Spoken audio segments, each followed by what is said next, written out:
When I saw him walking toward our beach house with a screwdriver in one hand and a smile that didn't belong to this family, something shifted in me. Not because I expected anything to happen, no, that would have been absurd, but because for the first time in years, someone was looking at me as if I existed. As if I was more than a shadow beside my husband, more than someone who remembered everyone's sunscreen but forgot how to laugh. I watched from the kitchen window, still in my robe, as he bent to unplug the broken TV. My reflection in the glass looked startled, like a woman caught doing something wrong. I wasn't. Not yet. But my heart beat in that old forgotten rhythm, not lust, not even anticipation, just aliveness. That terrifying, beautiful reminder that I was still here. And maybe he saw that, too, because when I opened the door, his smile flickered. Something passed between us. Or maybe I imagined it. But 3 weeks ago, I made a mistake, one that unraveled every safe illusion I'd wrapped my life in. And now, before I tell you the truth I've kept buried deeper than my regrets, tell me, have you ever crossed a line you never meant to? Have you ever stepped into the fire, not because you wanted to burn, but because for one stolen second, it made you feel warm? I didn't expect to feel anything when we arrived at the rental house. That was the problem. The ocean stretched wide and blue in front of us, children's laughter from the neighboring beach mingling with the rhythmic crash of waves. My sister had booked the house months ago, her idea of a shared family getaway, meant to reconnect all of us. Her voice still rang in my ears from the group chat, *, we're all so busy. It'll be good to slow down together, *. I smiled when we arrived, said all the right things. The house was lovely, of course, a pale wooden structure with big windows and too many throw pillows.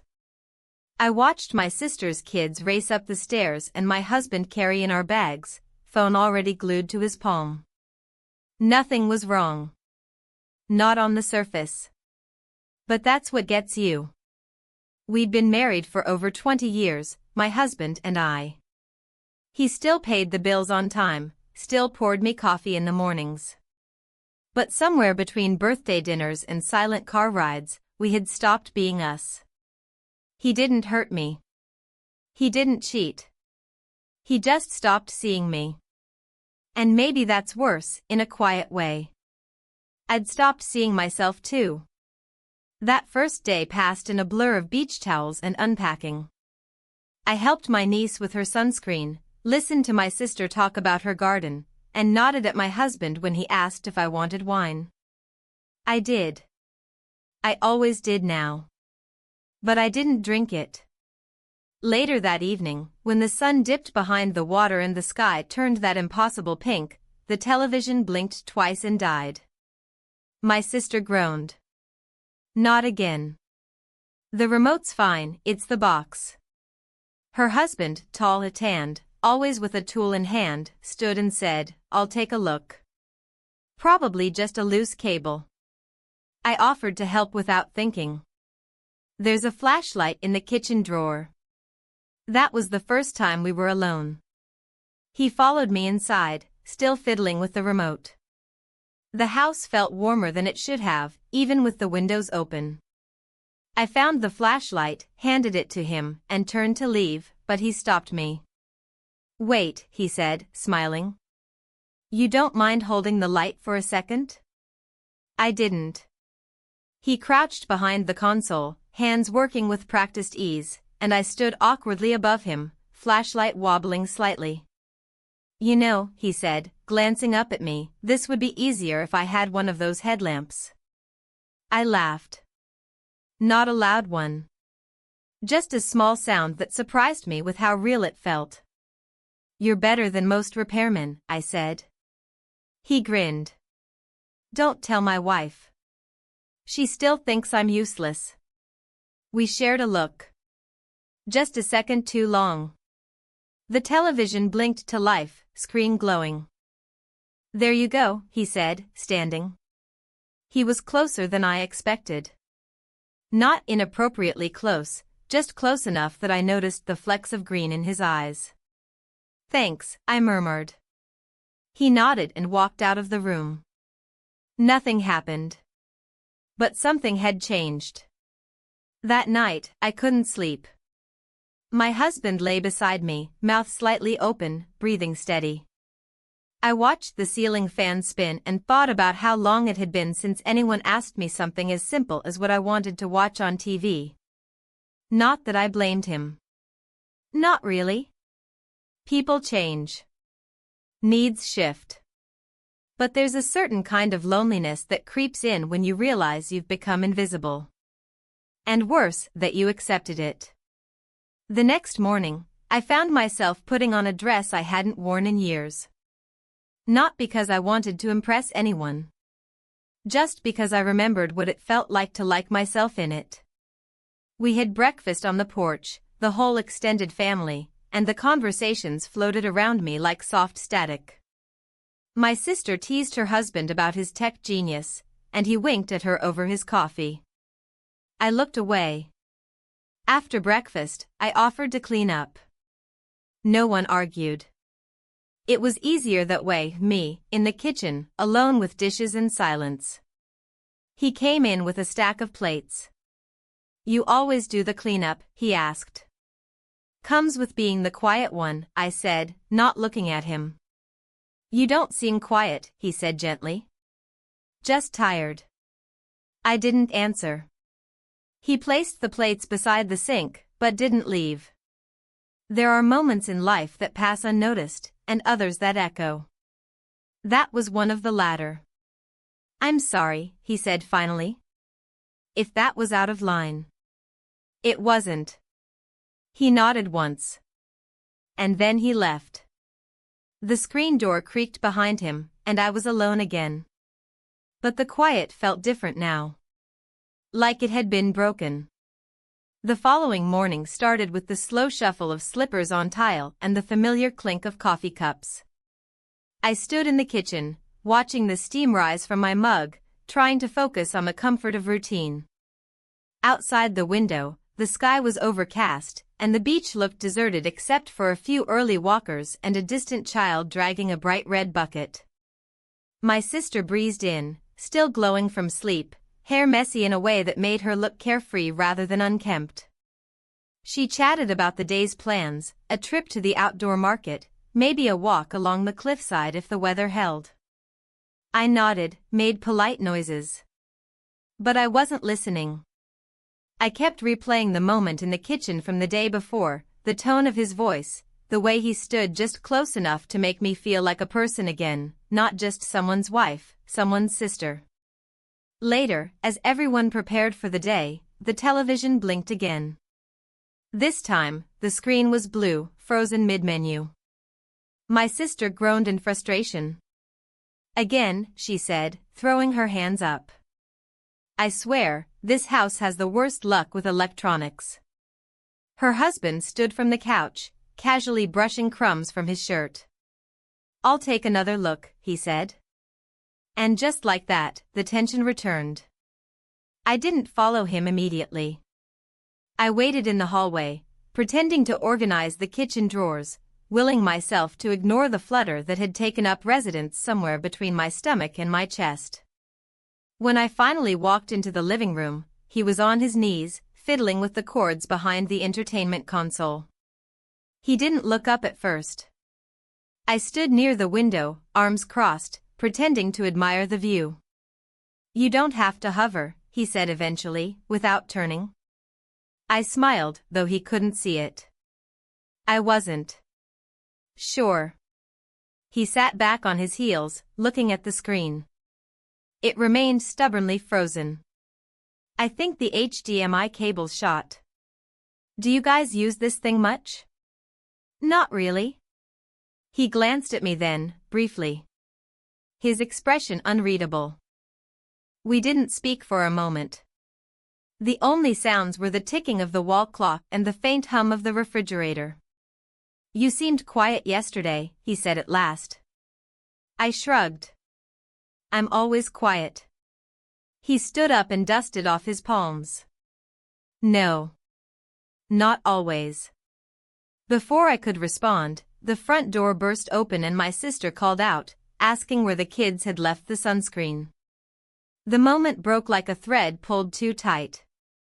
He gave me a small nod and walked toward the kitchen, leaving me with the blinking television and the static buzz in my chest. I spent the afternoon avoiding everyone. I went for a walk alone along the beach, letting my feet sink into the wet sand. I thought the wind would clear my head, but instead it made the silence louder. My mind kept circling the same questions. Why now? Why him? Was it just loneliness twisting into something else? Or had it always been there, quiet and waiting? Back at the house, my husband was napping on the couch, a book open across his chest. My sister was on the phone with her eldest son, pacing the patio. I slipped past them unnoticed and went upstairs to our room. I stared at myself in the mirror. The woman looking back wasn't unfamiliar, but she wasn't someone I recognized anymore. My hair was pulled back. My blouse buttoned to the top. I looked like I had something to prove and nowhere to prove it. Without thinking, I reached into the bottom of my suitcase and pulled out a dress I hadn't worn in years, lightweight, simple, sleeveless. The kind of dress meant for warm evenings and quiet glances. I changed into it slowly, unsure of what I was doing or why. It wasn't for anyone else. Not really. It was about feeling something different on my skin. Something softer than guilt. Downstairs, I heard the others getting ready to head to the market. I declined the invitation, claiming I had a headache. No one protested. My husband barely looked up. Soon the house was quiet again. I wandered to the veranda and sat in the wicker chair, pulling my legs up underneath me. The sea stretched out in front of me, vast and unknowable. He appeared at the edge of my vision, carrying a small toolkit. Figured I'd try again with the TV, he said, not waiting for an invitation. I nodded, not trusting my voice. He moved inside. I didn't follow. But I couldn't stay seated either. A few minutes later, I stood in the doorway, watching him from behind. He was crouched again, head tilted, completely focused on the wires in front of him. I should probably just replace the whole thing, he said without turning. I stepped inside, the floor creaking softly under my bare feet. You don't have to fix everything, I said. He looked up, caught off guard. I don't, he said. But sometimes it's easier than facing what you can't. We stood there, in the dim afternoon light, two people surrounded by other people's furniture and unspoken thoughts. I reached out to steady myself on the back of a chair. My fingers brushed the wood. His eyes were on mine. And then, we kissed. Just once. Just long enough to count as a beginning and an end. He stepped back first. I didn't move. I should go, he said. I nodded. But neither of us did. Outside, the sun broke through the clouds for the first time that day. It painted the porch in light, sharp and warm. He picked up his toolkit. Walked to the door. Paused. Then he left. I sat on the couch, heart pounding, unsure of what had just happened or what would happen next. But I knew something had changed. Not because of the kiss. But because for the first time in years, I didn't feel invisible. The day after the kiss unfolded like any other, at least on the surface. The morning was bright and breezy, and the beach was already dotted with umbrellas by the time I stepped outside.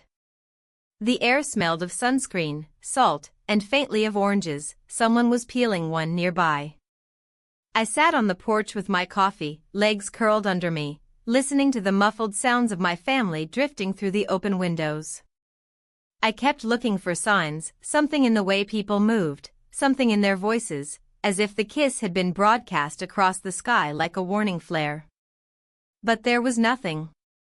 No suspicion. No knowing glances. It was just me, carrying the weight of it. He didn't appear that morning.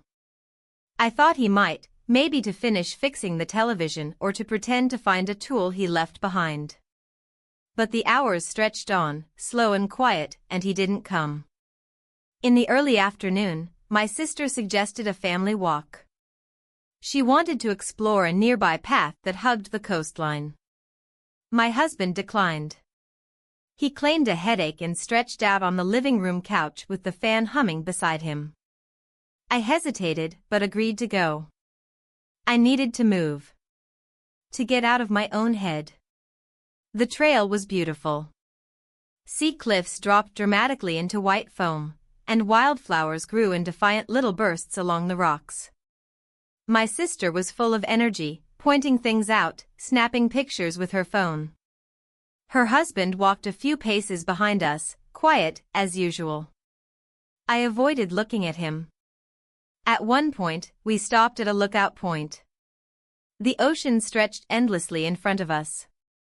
My sister handed her phone to her husband to take a picture of us together. We stood side by side, arms brushing slightly, her beaming and me trying to remember how to smile on command. When the shutter clicked, I glanced at him. Just briefly.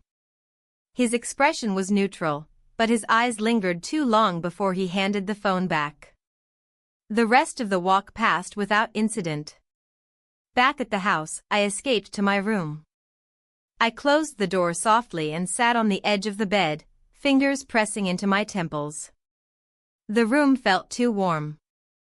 I opened a window and let the wind in, hoping it would carry something away, the guilt, maybe, or the confusion that had taken root in my chest. It didn't.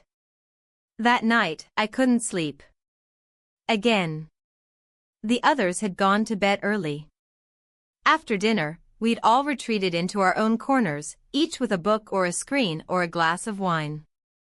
The house settled into that quiet rhythm unique to summer homes, the hum of the refrigerator, the groan of old wooden floors, the distant sound of waves. I got up and padded downstairs. I didn't turn on any lights. The moon was full, and its glow spilled through the windows like milk. I walked to the back door and stepped out onto the patio. The breeze was cooler than I expected. I wrapped my arms around myself and sat on the porch steps, staring out at the ocean. That's when I saw him. At first, I thought it was someone else, the stranger, maybe, walking along the shoreline. But as he moved closer, his silhouette became unmistakable. He was walking slowly, barefoot, hands in his pockets. He didn't look up at the house. He kept his gaze on the water. I sat frozen. My heart pounded, not out of fear, but out of something harder to name, anticipation mixed with dread. A few minutes passed. He turned, finally, and looked toward the porch. I didn't move. He hesitated, then raised one hand in a slow, uncertain wave. I raised mine in return. That was all. He turned back toward the beach and kept walking. I stayed outside for a long time after that. Long enough for the wind to grow colder, for the mosquitoes to find me. But I didn't move. There was something oddly comforting in that shared silence, in the acknowledgement of something that existed, even if we couldn't name it. The next morning, everything felt sharper. Breakfast was casual, but I noticed things I hadn't before. The way my husband sipped his coffee without looking at me. The way my sister hummed as she buttered toast, oblivious to any shift. Her husband wasn't at the table. She said he'd gone into town to pick up something for the grill. I nodded, not trusting myself to speak. After breakfast, I busied myself with meaningless tasks. I cleaned out the fridge, reorganized the pantry, repacked the towels in the linen closet. Anything to keep my hands occupied. In the afternoon, I sat alone on the upstairs balcony with a book open in my lap. I wasn't reading. I was listening. At some point, I heard his voice downstairs. Muffled. Laughing at something my sister said. The sound floated up the stairs and wrapped around me like smoke. I didn't go down. Instead, I stayed hidden, letting the pages of the book blur as I stared through them. That evening, as the sun dipped low and painted everything in gold, I went for a walk. Alone. I didn't tell anyone. I just slipped on my sandals and left. The beach was quieter than usual. A few scattered couples. Children packing up toys. I walked slowly, feeling the sand pull at my feet. The breeze lifted my hair and cooled the back of my neck. I didn't expect to see him again. But I did. He was sitting on a low dune, arms draped over his knees, watching the horizon. I almost turned around. I almost kept walking. But I didn't. I walked up beside him and stood in silence. After a moment, he glanced up. We didn't speak. There was nothing to say. Not yet. I sat down beside him. For a long time, we just watched the water. And that was enough. We didn't touch. We didn't talk. But something passed between us in that silence, something fragile and real and deeply dangerous. A thread pulled taut, not yet snapped. It would. But not yet. Not tonight. The morning after our silent moment on the dune, the atmosphere in the house shifted, though I wasn't sure if anyone else felt it. Maybe it was just me, too aware of everything, seeing meaning in the way someone lifted a cup or paused before speaking. Or maybe the weight of the unspoken was pressing more heavily on us both now, leaking into the air like humidity. Breakfast came and went with the usual casual chaos, my sister's kids bickering about who got more jam, my husband reading headlines aloud with flat detachment. I nodded when appropriate, smiled at no one in particular. He wasn't there. I noticed. I kept glancing toward the back entrance, pretending to adjust the sugar jar or wipe a spot from the table. But he didn't appear. And his absence felt louder than conversation. Later that day, my sister suggested we split up to run a few errands. There was talk of needing extra charcoal for the grill and drinks for the adults. My husband offered to stay back and nap. She turned to me, car keys in hand. You mind riding with him? I didn't. I said yes too quickly. We left 15 minutes later, the two of us sliding into the quiet of his truck. The drive into town was only 20 minutes, but those minutes stretched, long and slow. The radio played a low hum of music neither of us recognized. The windows were halfway down, the wind rushing in just enough to drown out our thoughts, though not quite enough to silence the ache of awareness that hung between us. We didn't speak until we reached the first stop, a small local market with cracked pavement and dusty windows. He turned off the engine but didn't move. I wasn't sure you'd come last night, he said. I looked out the window. I almost didn't. Why did you? I don't know. That was the end of it. We got out, went inside, and made a quiet show of shopping, drinks, charcoal, lemons, napkins. We moved through the aisles like polite strangers. But my skin was too warm, my palms slightly damp. I was too aware of his proximity, even when we were on opposite sides of the cart. Back in the truck, the silence returned. He drove without turning on the radio this time, the road stretching out ahead of us in winding curves. Midway through the drive, the sky shifted. Clouds gathered, heavy and dark, and then the rain began, soft at first, then insistent, a drumbeat against the windshield. He pulled over. The rain was too heavy to see. We sat there, in the stillness of the cab, the windows fogging slowly. The storm made the world outside disappear.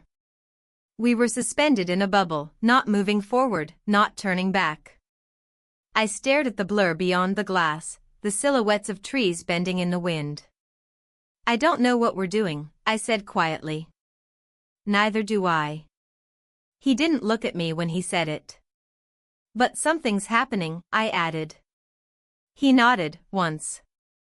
It wasn't a confession. It wasn't even a moment of clarity. But it was honest. And that made it worse, somehow. I turned my head to face him. We didn't touch. We didn't move. But our eyes met. And we kissed. No words followed. Eventually, the rain slowed.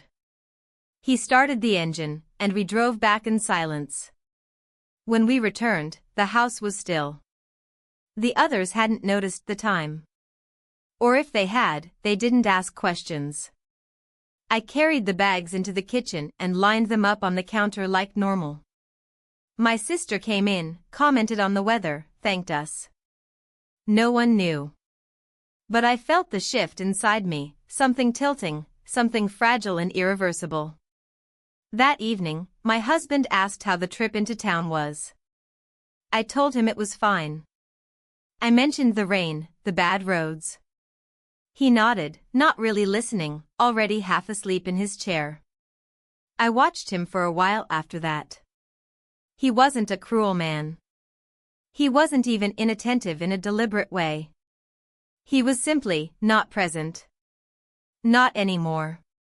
Years of habits had replaced connection. Conversations were transactional. Affection had become mechanical. A hand on my back as I passed, a comment about groceries, a shared silence in bed. I didn't hate him for it. But I couldn't stop wondering when we stopped being two people and became a routine. Later that night, I went outside again. Not to meet anyone. Just to breathe. The rain had cleared, and the air smelled fresh, the earth still damp. I walked barefoot onto the sand, letting the cool grains slip between my toes. In the distance, I saw the faint outline of a figure sitting on the dune. But I didn't go to him. I turned back toward the house. My chest felt heavy, my thoughts tangled. I didn't want to make a decision. Not yet. I just wanted to feel something that belonged to me again. Not a memory. Not an obligation. Just something real. When I went to bed that night, I lay awake for hours.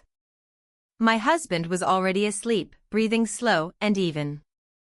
I watched the ceiling. And I waited. Not for anything in particular. Just for the silence to settle enough that I could finally hear myself think.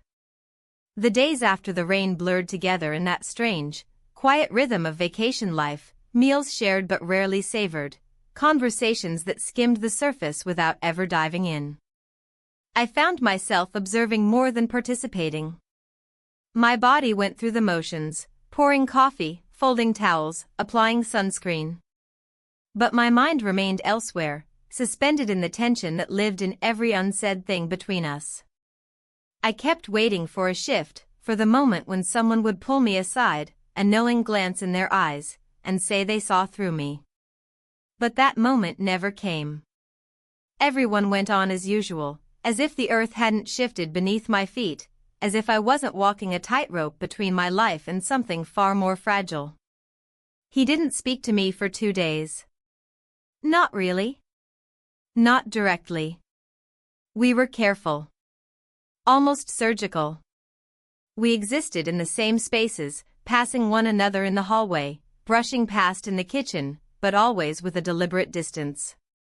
A nod, a half-smile. That was all. And yet, I felt his presence more acutely than anyone else's. I felt it in the way my spine straightened when I heard his voice behind me. I felt it in how my breath caught when his arm reached past mine to grab a bowl from the shelf. It was as if we were orbiting the same gravity, pulled closer by forces we didn't have names for. Then came the barbecue. It was my sister's idea, of course. She loved to host, loved to create scenes that felt like memories before they even happened. The patio was strung with lights, the grill was fired up, and the scent of marinated meat and garlic bread filled the air. She arranged the seating with precision, my husband beside me, her husband across from us, the kids at the small table with juice boxes and sticky fingers. Music played from a speaker in the corner. Something upbeat and forgettable. I sat there, fork in hand, answering questions, nodding at stories, smiling on cue. My husband talked about work. My sister asked about a friend from my hometown. Her husband passed me a bowl of salad, our fingers grazing for the briefest second. No one saw. But I felt the jolt of it all the way down to my ribs. At one point, I stood to refill my glass and caught my reflection in the patio door. The woman staring back at me was composed, pleasant, exactly what she needed to be. But behind her eyes lived a different story, one pulsing with fear, hunger, and the ache of recognition. After dinner, my sister announced she was taking the kids down to the beach to watch the stars. My husband stayed behind, claiming he needed to make a phone call.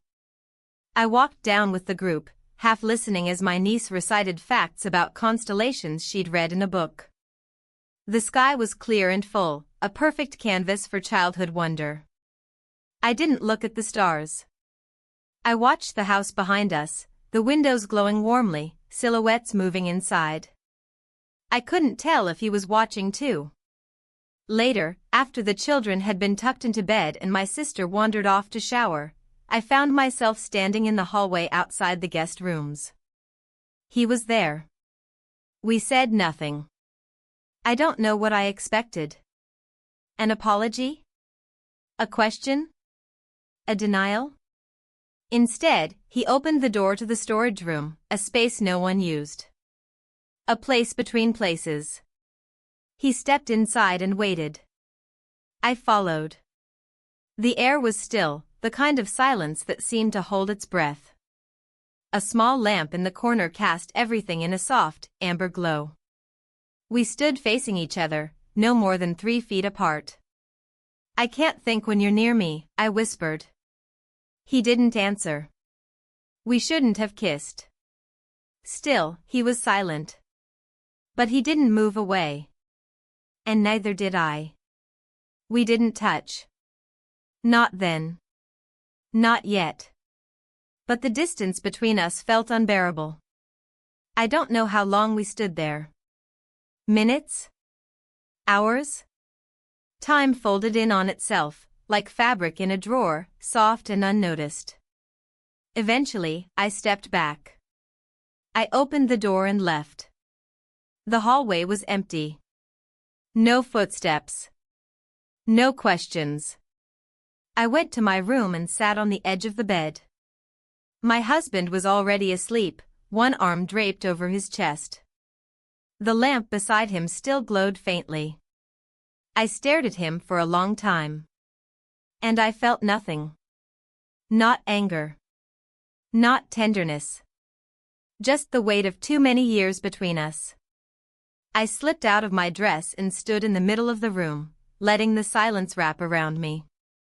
I looked at my reflection in the mirror, barefoot, unadorned, unhidden. I didn't look guilty. I looked tired. And somehow, that felt worse. The next day, the world continued turning. The ocean still moved. The coffee still brewed. Children still argued over cereal. But I didn't feel like myself anymore. I felt like a story someone else was writing. And I was waiting, terrified and curious, for the next page to turn. That night, after dinner, we kissed again. We kissed. And it meant everything. And it solved nothing. The day began like any other, but everything inside me had changed. I dressed deliberately, choosing clothes that made me feel calm, invisible even. I told myself I needed neutrality, something to protect me from my own thoughts. There had been too many moments lately where the lines blurred, where I could no longer separate impulse from meaning. Breakfast passed quietly. My sister chatted animatedly about a new recipe she wanted to try. My husband read something on his phone and occasionally made a comment I didn't hear. I smiled when expected. I chewed slowly. But my eyes kept drifting toward the window, to the curve of the path that led down to the beach. I told them I was going for a walk. No one objected. My husband didn't look up. My sister reminded me to take a bottle of water. The air was cooler that morning. The sky was overcast, thick with the threat of rain that hadn't yet arrived. The beach was nearly empty except for a lone fisherman casting from the rocks. I didn't walk far. Just enough to feel the wet sand beneath my feet, to listen to the soft hush of the tide coming in. He was already there, waiting by the large driftwood log near the edge of the dunes. He didn't wave. He didn't call out. But as I approached, he stood, and the way he looked at me made something in my chest tighten. We didn't speak. Instead, we walked. Side by side, saying nothing, both of us understanding that words wouldn't help. The wind tugged at my sleeves. The sand shifted underfoot. Eventually, we stopped beneath a rocky outcrop where the cliffs curved gently, shielding us from the wind. He turned toward me, eyes searching mine for something I wasn't sure I could give. I can't keep doing this, I said. He nodded. I know. But I don't want to stop. Neither did he. There was a long silence between us, the kind that didn't feel empty. I didn't move. Neither did he. The distance between our bodies was deliberate now, charged, aching. I don't know what this is, I said finally. I don't even know what I'm hoping for. Maybe just to be seen, he said. That truth hit harder than I expected. It stripped everything else away, the guilt, the confusion, even the longing. Underneath it all, that was the core of it. To be seen. We sat down on the sand, backs against the rock. The clouds shifted above, letting the light peek through in threads. For a while, we talked. Not about what had happened, but about small things. He asked about a book I'd mentioned weeks ago. I asked if he missed his city life. He said sometimes. I said I did, too. The words were placeholders, but the quiet between them carried more weight than anything spoken. We didn't touch.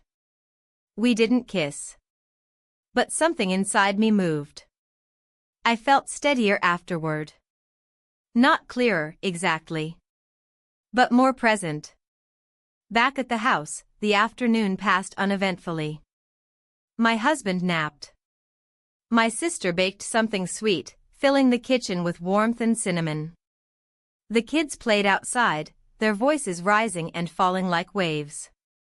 I stayed in the background, folding laundry, wiping surfaces that were already clean. My hands needed something to do. In the evening, my sister announced we'd be going out for dinner the next day. A celebration of sorts, one of the kids' birthdays was coming up. She was excited, already planning the outfits and the photos she'd take. I said it sounded lovely. And I meant it. That night, after everyone had gone to bed, I found myself downstairs again, standing by the kitchen window. The moon was brighter than it had been in days, illuminating the deck and the garden beyond it. The door creaked open behind me. I didn't turn. I knew who it was. He stepped beside me, his presence quiet, respectful. We stood there in silence, watching the shadows stretch across the sand. I've never done this before, he said softly. Me neither. I keep trying to tell myself it doesn't mean anything. But it does. He nodded, jaw tight. I think about it all the time. So do I. We didn't say anything else. Eventually, he turned toward me. His eyes held a quiet plea, not for permission, but for understanding. We can't go further than this, I said. He nodded slowly. I know. But knowing wasn't the same as stopping. That night, we spent the night together. And in the silence that followed, I realized something that both terrified and relieved me. It wasn't about wanting him. It was about wanting myself. The part of me I thought was gone. The part that still remembered how it felt to be alive. The morning after was unlike any other, though everything appeared the same. The light poured into the room through the thin curtains just as it always did, casting long strips across the bed and floor. I lay there for a while without moving, watching the light shift as time passed. The air was still, the sheets tangled around me, my body too warm beneath them and yet too exposed without them. He was already gone. Not a note. Not a word. Just an empty space where he had been, and the echo of something I hadn't prepared to feel. I sat up slowly, the ache in my chest dull but persistent. Not guilt, not yet. Something more fragile than that. Something harder to name. I dressed in silence, each movement measured, my mind detached from my limbs. Downstairs, the house buzzed with activity. My sister's laughter drifted from the kitchen, mingling with the sound of plates and the rhythmic tapping of her stirring spoon. I paused at the top of the stairs and inhaled deeply before walking down. My husband was already seated, coffee in hand, eyes on the screen of his phone. He looked up when I entered the room and gave me the kind of smile that had once meant something but now felt like a habit. "Morning," he said. "Morning," I replied, and took my seat at the table. The day unfolded with painful normalcy. We went to the restaurant that evening, as planned. The celebration was cheerful, effortless for everyone else. Balloons tied to chairs, the birthday child beaming, cake with too much frosting, waiters singing off-key. I clapped, I smiled for photos, I complimented the food. I was surrounded by people I loved, and I had never felt more alone. He sat across from me. We barely looked at each other. Every movement, every word, was calculated. His wife, my sister, sat beside him, leaning in close, eyes full of affection and trust. I looked away. After dinner, the group took a walk along the beach path, the children skipping ahead with flashlights, chasing imaginary monsters in the dark. My husband held my hand as we walked, a rare gesture. I let him. It was the least I could do. When we returned to the house, everyone dispersed quickly, tired from the wine, the food, the evening air. I went upstairs, washed my face, changed into night clothes, and sat on the edge of the bed in the half-light of the lamp. He didn't come. I waited without admitting I was waiting. Eventually, I lay down, staring at the ceiling. I tried to recall the sound of the waves, to lose myself in something larger than thought. But it didn't work. The next day was even harder. The walls of the house seemed to close in around me. Every creak of the floorboard felt like a question. Every glance, no matter how innocent, felt like suspicion. He avoided me. Or maybe I avoided him. I couldn't tell anymore. By midday, I couldn't take the silence. I found him in the side yard, trimming branches that didn't need trimming, pretending to be busy. "I need to talk," I said. He didn't stop working. "There's nothing left to say," he replied. "There's everything to say," I said. Finally, he set the shears down and turned toward me. His face was guarded, weary. "We can't change what happened." "No," I said. "But we need to understand it. Or at least not pretend it didn't mean something." His expression softened. It meant too much. I stood there, not knowing what I had come for. Resolution? Forgiveness? Maybe just confirmation that I hadn't imagined it all. "We can't keep going like this," I said. "This silence is heavier than the truth." "I know." We stood like that for a long moment, the air thick with everything unspoken. Then he stepped back. "We're leaving tomorrow," he said. "Driving home early." The words landed harder than I expected. "Why?" He shook his head. "Because I can't be here anymore. Not like this." I nodded. I understood. But that night, after dinner, something inside me broke. It wasn't anger. It wasn't sadness. It was the quiet cracking of a facade I had carried for years. After everyone went to bed, I walked to the beach alone. The tide was low, the moon high. The wind stung my skin. I sat on the same dune where we had first shared silence. He found me there. I don't know how. He didn't sit close. He didn't speak right away. We just sat there, the two of us, staring at the dark stretch of water. I wish I'd met you in another life, he said. I smiled bitterly. In another life, I might not have needed you. He looked down. Maybe that's why we found each other now. Too late. Or too soon. The wind blew harder, whipping my hair into my face. I didn't brush it away. We didn't touch.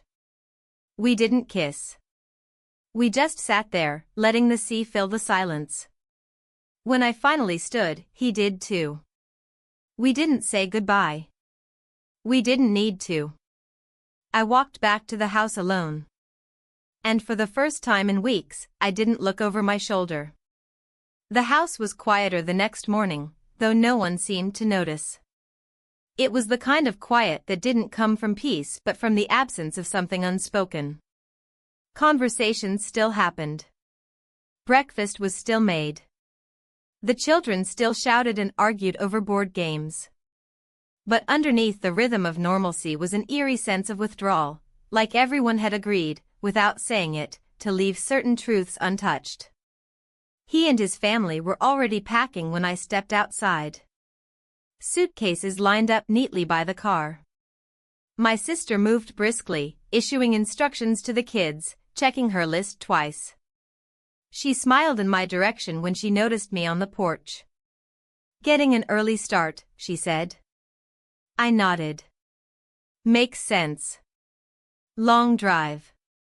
No one else heard the edge in my voice. Maybe she did. Or maybe she was too focused on zipping duffel bags and loading snacks into the back seat. He didn't look at me.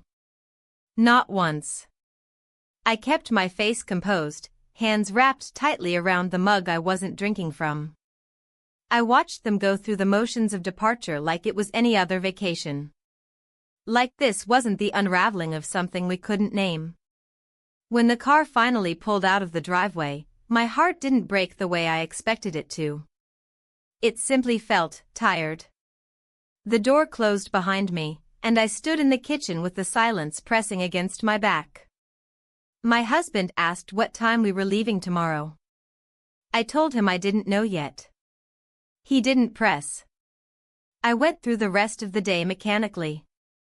Folding laundry, packing stray belongings, sorting through food we wouldn't finish before checkout. My husband stayed in the other room for most of it, talking on the phone, watching TV, offering help once but not insisting when I declined. That evening, I walked down to the beach alone. The sun was low, brushing the sky in orange and pink. The tide was pulling out, leaving behind long, slick stretches of sand. I walked slowly, letting the water lap at my ankles. There was no one else around. Not a single soul. Just me, and the echo of everything I hadn't said. I didn't cry. I didn't scream. I just stood still, letting the air wrap around me, letting the silence deepen into something almost holy. That night, back at the house, I lay in bed awake again. My husband was asleep beside me, one arm tossed carelessly across the covers. I studied his profile, the faint crease between his eyebrows, the line of his jaw slack with sleep. He looked older than I remembered. I wondered what he would say if I told him everything. If I told him how invisible I'd felt, how hungry I'd become for something that wasn't routine, wasn't safe, wasn't his. I didn't tell him. I closed my eyes and pretended to sleep. The next morning, we cleaned the house, vacuumed the sand from the rugs, took out the trash. My sister left a thank you note on the counter, even though we'd already said our goodbyes the night before. My husband drove. I watched the coastline disappear in the rearview mirror, arms folded tightly across my chest. We didn't speak for the first hour. Not because we were angry. Because silence had become easier. Eventually, he asked if I wanted to stop for lunch. I said I wasn't hungry. He didn't ask again. We arrived home in the late afternoon. The house looked the same, shutters slightly crooked, the front garden overgrown, the porch light still flickering when the wind blew. I unpacked slowly, deliberately, each item folded and placed back where it belonged. My husband turned on the news and opened a beer. The world resumed its normal rhythm as if nothing had shifted. But I had. Something inside me had realigned. I found myself standing in front of the bathroom mirror, staring at my reflection. There was no makeup on my face. No jewelry. Just my eyes, tired but steady, and a face that looked older and somehow more honest. I didn't feel beautiful. But I felt present. And that mattered more. That evening, as we sat across from each other at the dinner table, I realized something simple and painful. This wasn't about leaving him. It was about returning to myself. He asked me about the vacation. I said it was fine. He asked if I wanted to go again next year. I said I didn't know. He nodded. He didn't press.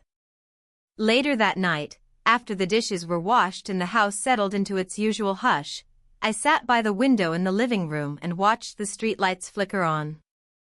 There was no dramatic realization. No sudden burst of clarity. Just the slow, steady awareness that life would go on. With or without resolution. And I would go on, too. Not healed. Not whole. But awake. More awake than I had been in years. The days after returning home felt like they belonged to someone else. The routines resumed quickly, laundry cycles, grocery lists, the steady tick of a life built on structure and habit. My husband returned to his desk job, and I slipped back into the role I'd been playing for years, the one who kept things moving. The quiet caretaker. The one who remembered birthdays and scheduled dental appointments. The one who kept the house warm, even when her heart wasn't. I didn't mention the beach. I didn't mention what had happened. Neither did he. We carried on, both of us unwilling to disturb the fragile illusion of balance. But inside, something had shifted beyond repair. There were moments, small, stupid ones, when it nearly broke through. The way I hesitated before folding his shirts, fingers pausing over the familiar softness of the fabric. The way I flinched slightly when he touched my shoulder, not because it hurt, but because I had forgotten how to feel that touch without measuring it against another.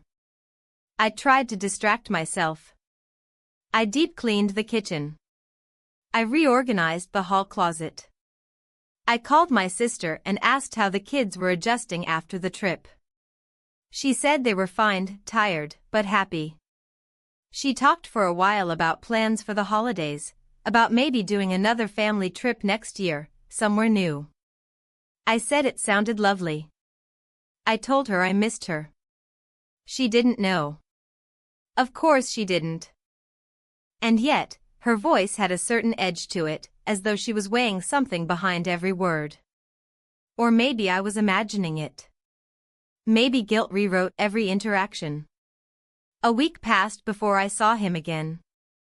It happened on a Sunday afternoon. I was driving home from the market, distracted by traffic and a long grocery list, when I turned onto the main road and saw him standing outside a small hardware store.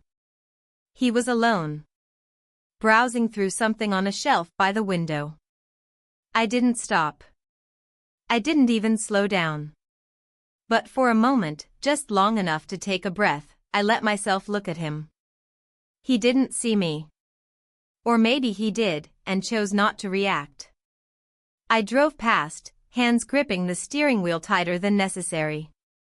Back home, I unpacked the groceries, wiped the counters, and stared at my reflection in the kettle's stainless steel surface.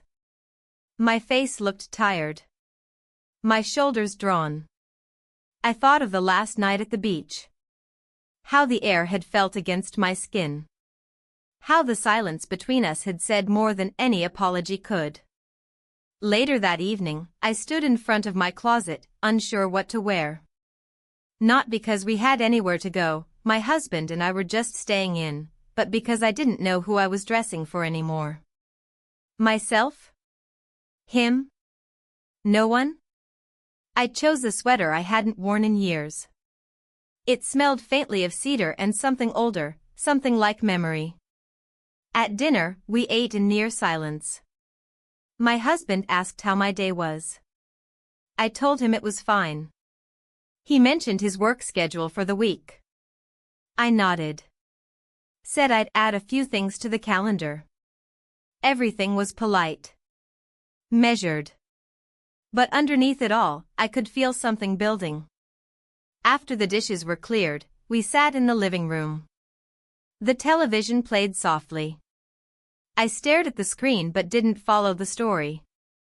Then, without looking away from the screen, my husband asked, "Were you happy there?" The question landed like a stone in water. I didn't answer right away. "What do you mean?" I asked, even though I knew. "At the beach," he said. "You seemed different." I considered lying. I considered brushing it off with a half-laugh and a wave of my hand. But I didn't. "I don't know," I said honestly. "Maybe I was." He didn't respond. He didn't press. But I could feel his attention shift toward me. A minute passed. Then another. "I've been thinking," he said slowly, "that maybe we've stopped talking." "Really talking?" I nodded. "It's been a while." More silence. Not the comfortable kind. "I don't know how to fix that," he admitted. Me neither. It wasn't a breakthrough. It wasn't a declaration. But it was real. And it was more than we'd said in months. That night, I lay in bed with the covers pulled up to my chest, eyes wide open in the dark. I listened to his breathing, steady and calm. And I thought about all the things we never said. All the things I had buried beneath years of polite smiles and efficient dinners. I didn't feel the same kind of guilt I thought I would. It wasn't sharp. It didn't burn. It sat low in my chest, heavy and unrelenting. A truth I couldn't shake. Some part of me had gone missing long before the beach. Long before him. And I had been trying to find it ever since. The next morning, I woke early and took a walk around the block. The air was cool and damp. Leaves scattered the sidewalk in brittle piles. I didn't think about the past. I didn't think about what I would do next. I just walked. And for a moment, I let the silence around me settle into something close to peace. It rained the day everything came undone. Not the heavy, dramatic kind of rain that announces itself with thunder and drama, but a persistent drizzle, gray and thin, that soaked everything slowly until you didn't notice how drenched you were until you stopped moving. I had woken early again. My body had become accustomed to it, this rhythm of quiet mornings before the world stirred. I made coffee, sat in the kitchen, and listened to the tap of rain against the windows. I told myself it was just another Tuesday. But something in the air felt different. My husband came downstairs just after 7, dressed already, keys in hand. He moved about the kitchen with mechanical ease, buttering toast, flipping through the news on his phone, glancing occasionally in my direction.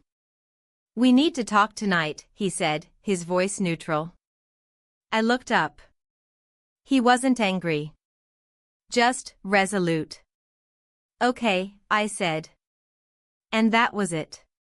He left for work, and I stood in the doorway a moment longer, watching the taillights disappear into the mist. Then I turned back inside and closed the door quietly behind me. I spent the rest of the day pacing. Cleaning things that didn't need cleaning. Rearranging drawers I'd already sorted. I tried to read, but the words floated on the surface of the page without sinking in. I made tea. Let it go cold. Made another. Time dragged. The truth is, I already knew what he was going to say. We had been circling it for weeks now. Longer, if I was honest. Even before the beach, before the silences and the long walks and the stolen moments. We had been unraveling slowly, quietly, politely. By late afternoon, the house was dim. I didn't turn on the lights. I stood at the window and watched the trees drip and sway in the wind. My reflection stared back at me, older than I remembered, but calmer too. As if something inside had stopped pretending. When I heard the car door outside, I didn't flinch. I walked to the table, sat down, and waited. He came in, shook off his coat, and stood in the doorway for a long time before speaking. "I know something happened," he said. There it was. I didn't ask how. I didn't offer an excuse. I didn't plan for it, I said quietly. I didn't think you did. Another silence. This one deeper. More honest. "I could feel you slipping away," he said. "Before we even left." I nodded. "I didn't know what to do with that," he continued. "I thought if we just kept going, it would fix itself. But I think I stopped seeing you a long time ago." My throat tightened. "I stopped asking how you were," he added. "I stopped noticing. I let it happen," I said. "I didn't fight for anything. I just faded." The room felt unbearably still. "Is there someone else?" he asked.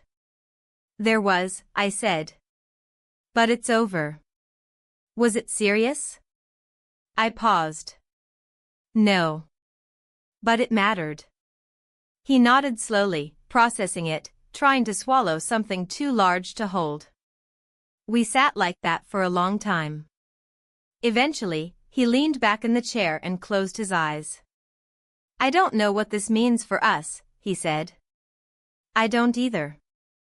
But I don't hate you. I don't hate you either." It was not forgiveness. Not yet. But it wasn't anger either.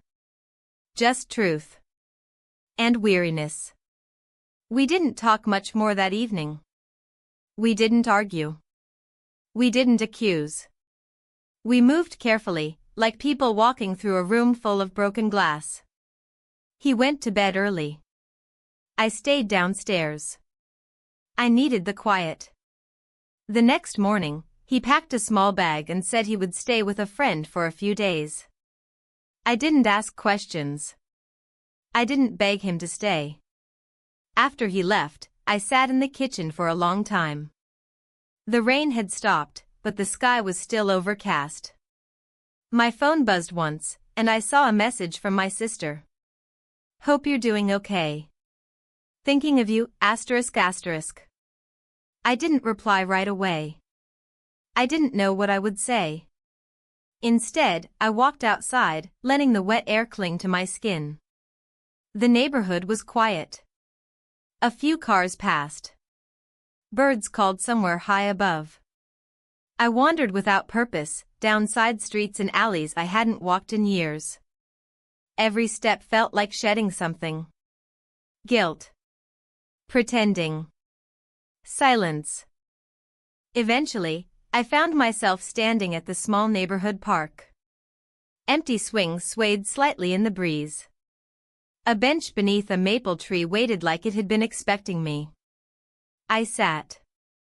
I watched the wind move through the branches, the way the light shifted as the clouds thinned. And I let myself breathe. Not deeply. Not completely. But honestly. For the first time in a long time, I wasn't hiding from myself. And maybe that was the beginning. Not of a new story. Not yet.